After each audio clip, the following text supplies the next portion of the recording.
6h54, le conseil lecture de la librairie Mola à Bordeaux avec l'ami Stéphane Place. Bonjour Stéphane. Bonjour Lionel, bonjour à tous. Alors ce matin Stéphane, on s'arrête au rayon polar pour une histoire glaçante à tout point de vue. Cap sur la montagne, suivez le guide.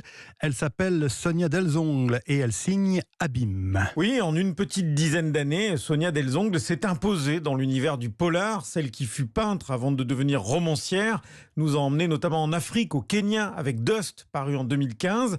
Eh bien cette fois, elle installe son intrigue dans une nature, comme souvent chez elle, qui peut se révéler très hostile et en l'occurrence glacée. Nous voici dans le massif pyrénéen du Mont Perdu. C'est là que s'est écrasé en décembre 1999 un petit avion. À son bord, un homme d'affaires riche et sa femme. 2 décennies plus tard, c'est leur fils qui retourne sur les lieux du crash.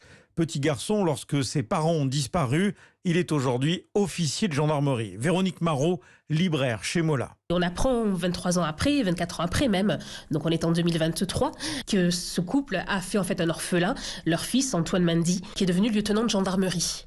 Ce petit garçon n'a jamais bien entendu oublié cette tragédie intime qui a fait aussi écho dans cette vallée puisque le crash de cet avion a déclenché une avalanche terrible et fait perdre des enfants qui étaient en randonnée. Donc en fait c'est une tragédie qui a endeuillé la vallée entière. Là c'est aussi un lieu très sauvage, très hostile. Dans cette vallée il perdure des légendes. Et en fait, ça va aussi avoir une incidence sur la résolution de ces crimes, puisqu'en fait, il va s'agir non pas forcément peut-être d'accidents, mais aussi peut-être de crimes. Même les secrets les mieux gardés finissent par ressurgir sous la plume de Sonia Delzongle, qui n'a pas choisi ce massif, cette montagne pyrénéenne, par hasard. Les Hautes-Pyrénées, pour leur dimension, leur aspect encore sauvage. Les lecteurs voyagent tout de suite. Là, je suis restée en France, mais en prenant les Hautes-Pyrénées comme un territoire exotique finalement, où il va y avoir aussi ce qui va apporter quelque chose, bien sûr, à l'histoire. Les partisans du loup, donc les Hautes-Pyrénées, on pense aussi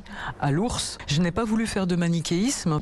Là, je montre aussi des éleveurs qui sont quand même désespérés, qui retrouvent leurs bêtes égorgées. Bon, après, il y a aussi un éleveur qui va être partie prenante de l'intrigue, puisque lui, il va retrouver dans son pré 7 bonhommes de neige. On verra inscrit dans la neige des mots un peu inquiétants. On vous aura.